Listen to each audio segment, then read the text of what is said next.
हे आपलं मूळ आहे. जेवढं पारंपरिक मंडळी आहे त्या सर्वांचं मूळ आहे. येथून सुरू झालं. आत्मज्ञानी गणपत बाबांनी या ठिकाणी तपसाधना केली आणि प्रत्यक्ष भक्तांना प्रगट केलं आणि ते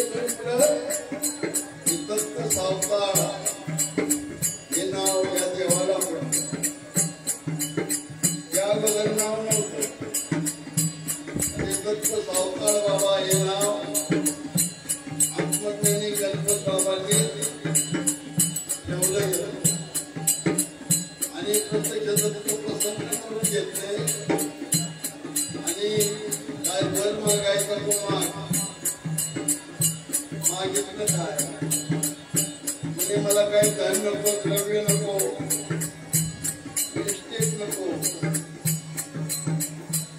काही नको, फक्त मी ते बोलत हे खरं झालं पाहिजे. आणि मग तो आशीर्वाद मिळवला आणि मग बाबांनी पुढे हे गौण तयार केली आणि त्याला पारंपरिक असं नाव दिलं. हे मूळ आहे असो. आता जर पदाला सुरुवात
त्या जीवांना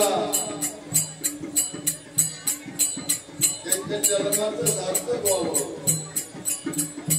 याकरता बाबा म्हणतात गवी गणपती म्हणे चुकवा गौरींची फेरी. गौरींची फेरी चुकवा. चुकवायचं म्हणजे काय करावं लागतं? एखाद्याने एखादा दगड फेकला तर आपल्याला मान खाली घालावं लागेल, खाली बसावं लागेल, मग झोपावं लागेल. याला म्हणायचं चुकवा. आता गौरींची लक्ष येऊन जर आपल्याला चुकवायचं असेल तर त्याला काहीतरी केलं पाहिजे ना. काहीतरी त्याला केली पाहिजे. त्याला की काय करायचं? पायावर मिळवायचं. पायाळ म्हणजे मार्गदर्शन करणारा. पायाळ म्हणजे गुरु. आणि मग गुरुच्या ज्ञानानं ही गौरींची लक्ष योगी आपली नक्की चुकल याचे सत्य आहे. पण होतंय काय? ज्या वेळेला प्राणी जन्माला येतो जोपर्यंत आई आईच्या पोटामध्ये असतो. पोटामध्ये म्हणजे गुरुकर अवस्थेमध्ये गर्भामध्ये तो अखंड मूळ ईश्वराचं चिंतन करत असतो आणि त्या चिंतनामध्ये तो दंग असतो. पुढं पूर्ण तयार झाला की त्याला थोडं थोडं कळायला लागतं. पोटामध्ये सुद्धा कळतं वर्ग वाढावा. अभिमन्यूला कळलं होतं कौरव पांडवाच्या संघर्षामध्ये महाभारतामध्ये अभिमन्यूच्या आईच्या पोटात ज्या वेळेला अभिमन्यू होते त्यावेळेला श्रीकृष्णाने युद्ध कसं करायचं ही गोष्ट सांगून चालू केली.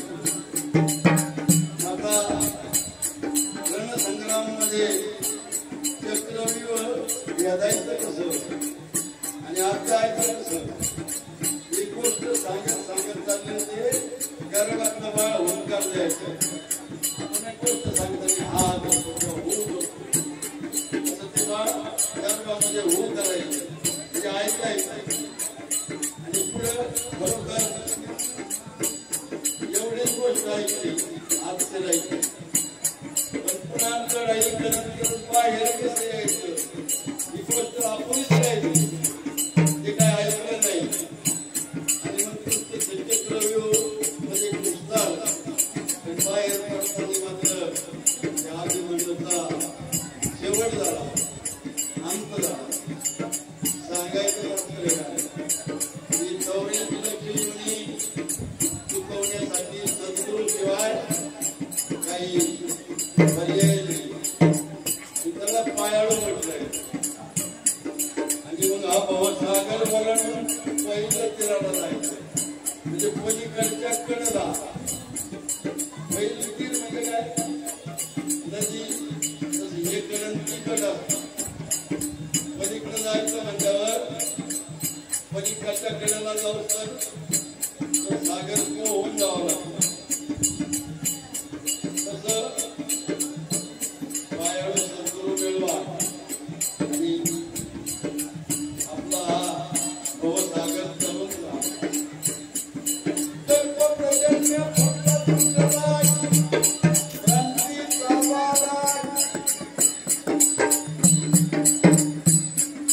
मानव हा बुद्धिमान प्राणी आहे. त्याला थोडं जरी आलं तरी तो उलटा वेळ होतो. काय करू काय नको काय असं त्याचं मुलगा होतं आणि मग कल्पना करायला लागतो. मी असं करीन मी तसं करीन मला असं करायचं ही कल्पना झाली. आणि बाबांनी म्हटलंय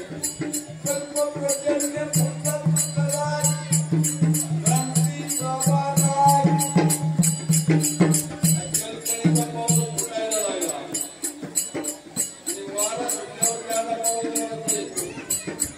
क्रांतीचा वारा आला. क्रांती कळते ना आपल्याला मुली आणि क्रांती. त्या क्रांतीच्या वाऱ्याबरोबर अहम भावाचे ढगाय. अहम भाव म्हणजे काय मीपणा वाढला त्याला म्हणायचं अहम भाव. त्या अहम भावाचे ढग आले आणि कल्पनेचा पाऊस जरी तुला तर पाऊस पडल्यावर काय होतं पावसाचं पाणी साठतं हळूहळू वायाला लागतं बारीक वड्याला जातो. वड्या नदीला जाऊन मिळतो आणि त्या नदीला अनेक वडे मिळाल्यामुळं असा मोठा पूर येतो. आणि मग ती नदी कोणती आहे माया नदी अगोदर प्रपंच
परिपक्व वृत्ती दिल्या आणि 36 ज्यांनी हा पाळणा तयार केला तो आत जाऊन घेतला गणपती बाबा गणपतामध्ये राहिला म्हणजे तो 36वा अजून 36 गुणाचं शरीर आहे आणि मग या शरीरामध्ये काय केलं पाहिजे दया क्षमा शांती यांचा अंगीकार केला पाहिजे आर्याला कार्य जर केलं तर दया क्षमा शांती येत नाही दुसऱ्याचा राग येत असला तर त्यामुळे स्वभावी दया नाही त्या माणसाजवळ शांती नाही तो इतकं मात्र त्याच्याजवळ असतो आणि म्हणून बाबांनी म्हटलं शांती दया क्षमा बळकट धरा कंबर केवळ कंबर धरायची नाही बळकट ना बळकट घट्ट एखादा रिक्षा सोडायची नाही भावा भक्तीची सांगड भावानी भक्तीची सांगडला सद्गुरूच लावून देतात बाबाने भाव ठेव भाव असला तरच देव मिळतो भाव असला तर भक्ती होते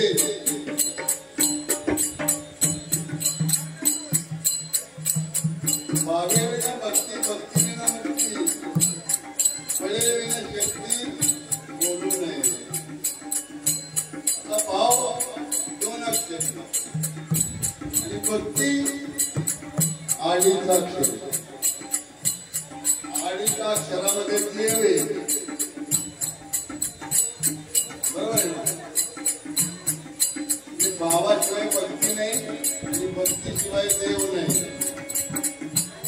एकनाथ महाराजांची भक्ती पाहिजे प्रत्यक्ष परमात्मा देव श्रीखंड स्वरूप येऊन नाथांच्या घरी 12 वर्ष पाणी वाहिले तर भक्ताच्या घरी देवानी पाणी वाहिले हा एवढा भाव भक्तीचा महिमा आहे भावा भक्तीची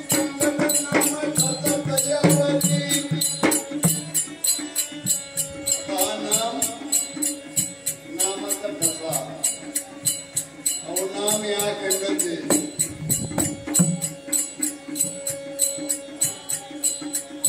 कधीच खंड नाही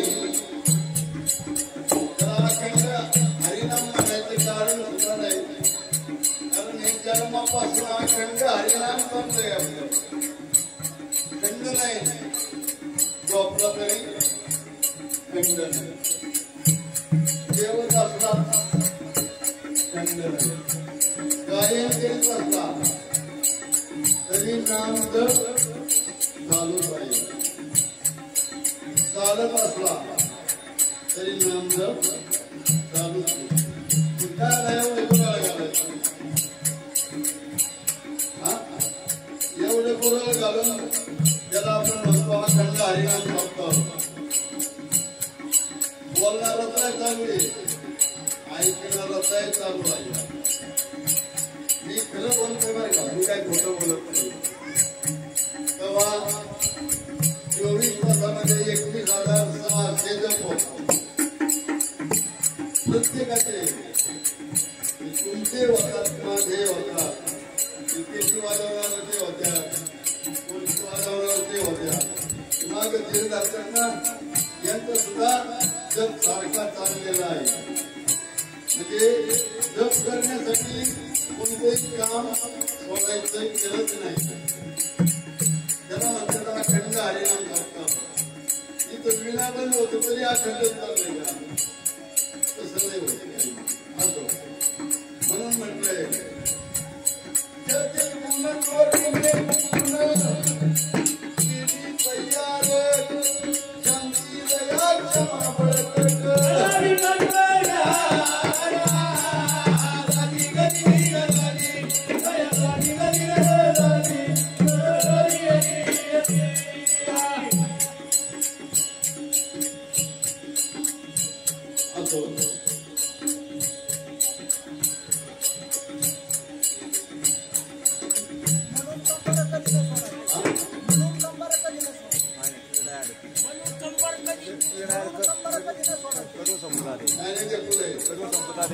सर्व संपूर्ण या सावकार मला सांगत नाही मला सांगायची गरज नाही अजून सर्व मी संपतोय हे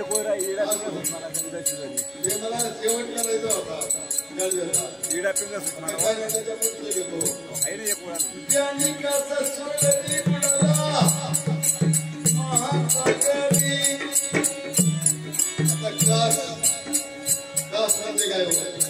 गाईला कास असतो बरोबर त्याला घुमण्या देऊन गाईला पाळणा बोल कास संतुरूपी गाई त्यांनी कास सोडली म्हणाला महासागरी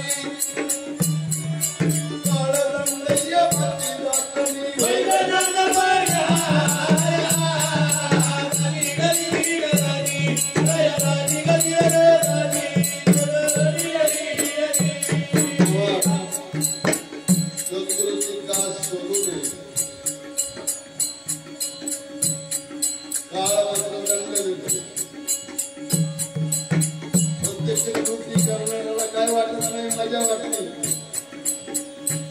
पण काळ बरोबर वेळ जातो आणि दंड येतो माझं उदाहरण सांगतो मला तंबाखू खायची सवय चाललं चुना लावायचं भान नाही मला किती चुना घ्यायचा तंबाखू कालवायचा आणि चोळायचं आणि खायचं काय झालं काल दंड झाला दात पडून गेले कुणाला जर खाल्लं नसतं तर दात पडले असते का म्हणून इथं बाबांनी म्हटलंय काळ दंड माती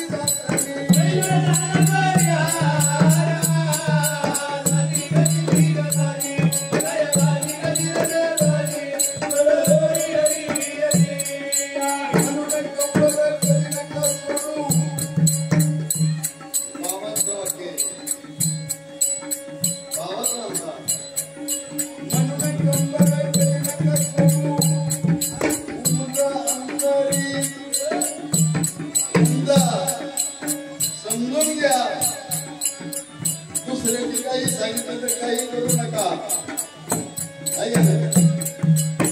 कानाने डोळ्यांनी पहा आणि बघ बोला कानामध्ये ऐकायचं लगेच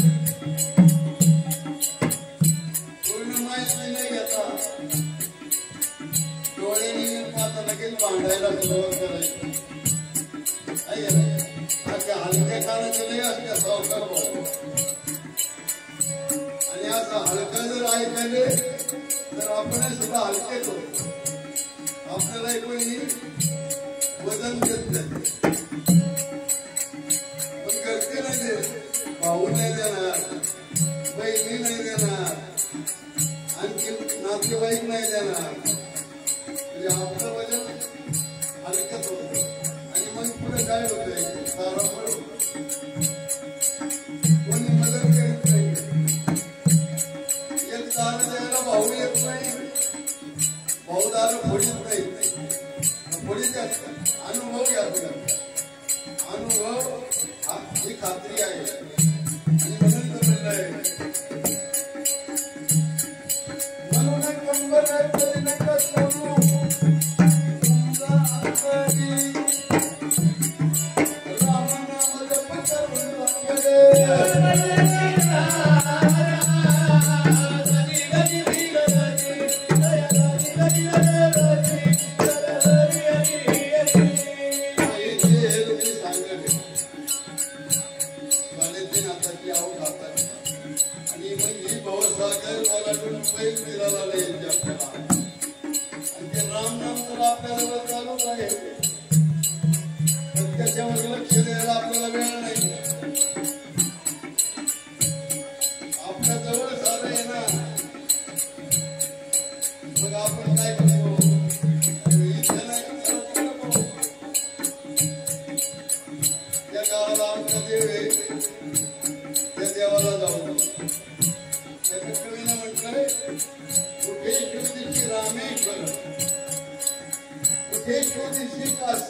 भगवंत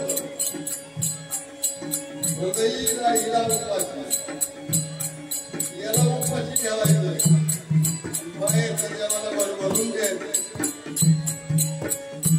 आपल्या जवळच येतो त्याला आपण पाहिलं पाहिजे ना त्याला अगोदर ओळखलं पाहिजे त्याच्या कवीने म्हटलं काय आपल्या पंढरपुरामध्ये ओळखा मग पंढरपूरला संत सगळ्या समागम आगम निगम हरी सर्व गतीवर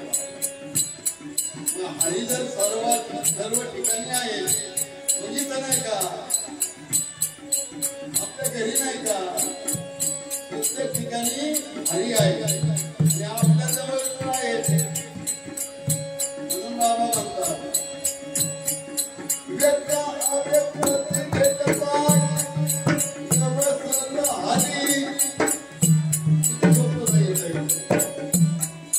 आपल्याला दिसत नाही त्याला अव्यक्त म्हणतो जे दिसत त्याला व्यक्त म्हणतो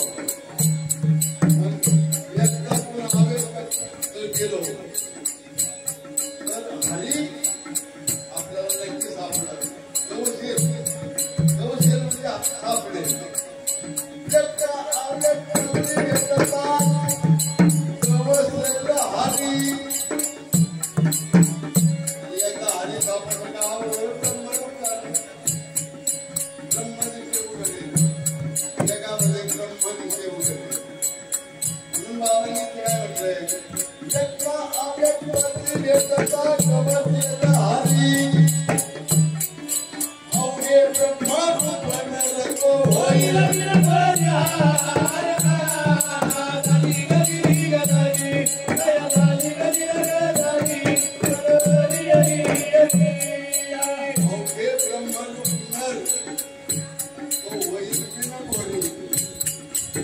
कधी होतो आपला सुरक्षित ठिकाणी आपण गेलो की आपण निर्भर होतो काळजी करत नाही म्हणजे घोर नाही केली फॅसिलिटी आपल्याला नसते बिनघोरी जर आपल्याला आपलं जेवण करायचं असेल तर आपण सुद्धा सद्गुरू पायाळू करून त्याला त्यांच्या नावेमध्ये बसवून भवसागर वलंडून आपण केलं पाहिजे म्हणून बाबाने म्हटलं अवघे ब्रह्मरूप करतो होईल बिलकुल अशा तऱ्हेनं बाबाचे तीन कडवे शेवटचे कडवं बाबा मात्र विसरले नाही दत्त सावताळ बाबांना कधीच विसरले नाही कविता केल्या त्या शेवटच्या कर्मामध्ये पहिलं नाव सावताळ बाबांचं घेतलं आता या कर्मामध्ये काय नाव घेतले पहा दत्त सावताळ सद्गुरू भीमराजा अर्थदानी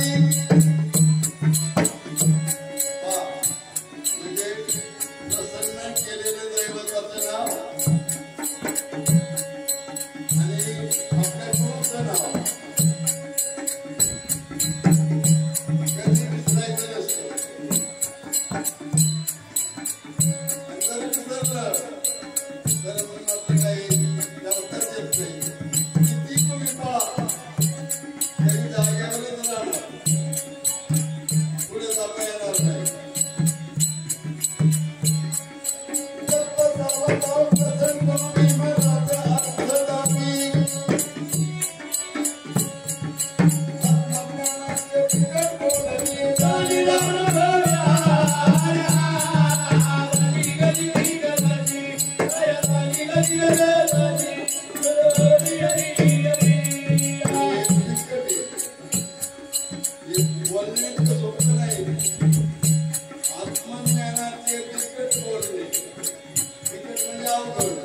पुस्तकामध्ये थोडंफार पाठ करायचं आणि त्याच्यावर बोलायचं.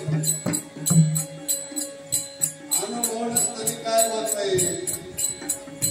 आपण एका समाजामध्ये म्हणजे वांजुटीला मुलाचे वांजबाईला मुलाचं काय जास्त कळेल का. तिला बाळात सगळे कंटाळा होतो, गळा सहन करावा लागला आणि ते बाळ पोटातून बाहेर पडताना जे मरण यात असतात त्या सहन करायला लागतात. तिला बाळाला माया निर्माण होते. वांजबाईच्या मांडीवर किती द्या बरोबर तिला पान हवं का. पान नाही येणार, विवादच राहणार. आणि म्हणून काय म्हणलंय आत्मज्ञानाचे विकट बोलू नाही, जाणीला अनुभव आहे. आता हे बाबांनी तर सांगितलं. सांगितलं आले चार वेद 6 शास्त्र 18 पुराण सांगत आले. रोज खूप वाचतो आपण, ऐकतो, कथा ऐकतो, कीर्तन ऐकतो. 4-6 सांगत आले सोय करा. आपली सोय आपण करायची.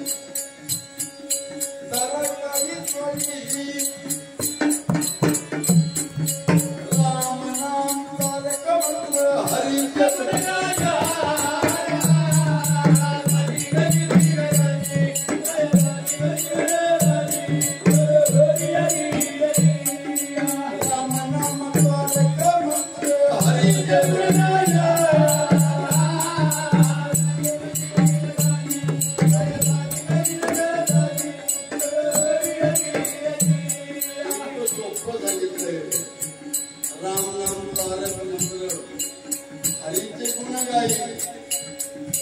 गुण गायला हरी सापडला पाहिजे. हरीचं काय गुणधर्म आहे, हरीचं स्वरूप कसं आहे हे जाणता आलं पाहिजे. त्याला अनुभवही भेटले पाहिजे. नाहीतर आमची काही मंडळी उचल पाण्याला खळखळाट पाहत.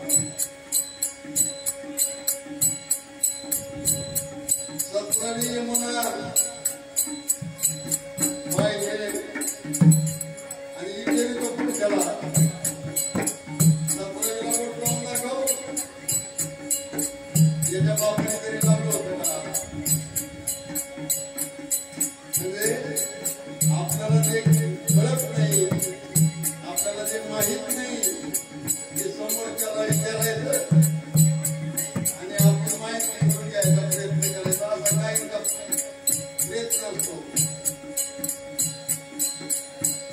अहो हे शुद्ध साधकाला बी बोट लावून दाखवता येत नाही. त्याचा अंत पाहताना लागेल शुद्ध साधका माझा माझा ते पण मला सापडत नाही. आणि सापडत नाही म्हणून याला म्हणायचे सांगे भाऊ ही त्रिवेणी संगम पुढे 17वी नदी कुठे. अरे बाबा तुला तर माहित नाही पुढच्याला काय जायचे. तेव्हा हे बाबांचं प्रत आहे. माहित नसेल तर टेस्ट करून द्यावा. समोरच्याला काय लागतं टाकायचं. या बिचाऱ्याला तरी कुठं ज्ञान असतं.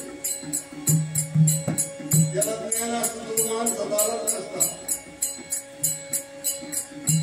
ज्यांचं बाबांना ज्ञान होतं त्यांनी कसं उलट नाही केलं. एका घरी गेले आजी होती बसली. मला मावशी बाबा म्हणते आणि मला लय ताण लागली. पाणी दे क्या आठवय बाबा.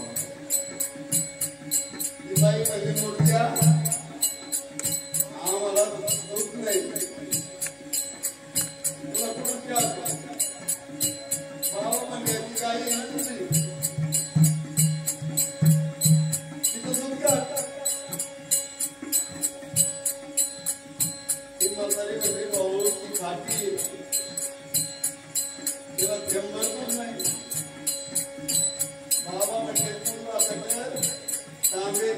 चरबी घे जातीच्या जवळ आणि काढ धारण आणले. असं बाबा म्हटले करून तिने देऊच्या चरबी गाई जवळ गेली आणि सळा दुधाच्या धारा काढल्या, चरबी भरली. असे अनुभव देणारे हे आपल्या आत्मज्ञानी गणपत बाबा. पण त्या गणपत बाबाच्या एका ओळीचा अर्थ कोणी सांगू शकत नाही. गप्पा मात्र ब्रह्मांडाच्या मारतात. आपण काय मोठे नाही, लहान होऊन आपण साखर खायची, मोठं होऊन हाती होऊन लाकडं फोडायचं नाही, सोड फुटून जायचं. मातीमध्ये पडलेली साखर मुंगी खाते. तुम्ही मातीमध्ये मिसळा असेल एक जरा माती साखर तरी मुंगी जाऊन खाते. आणि मुंगी किती असते? बारीक असते. म्हणून मन पडली मुंगी होऊन साखर खावी, हत्ती होऊन लाकडं फोडू नये. असं एक गणपत बाबाचं काव्य त्याचा सूक्ष्म विचार जर केला तर बाबांची बुद्धिमत्ता काय होती. आत्मज्ञानी गणपती कवी आपल्या देवाचं नाव अगोदर घेतलं, आपल्या गुरुचं नाव अगोदर घेतलं आणि आता मग त्यांनी शेवटी स्वतःचं नाव घेतलं. आत्मज्ञानी गणपती कवी नित्य बचे हरी, नित्य बचे हरी. संतांचा काही मागितलं तरी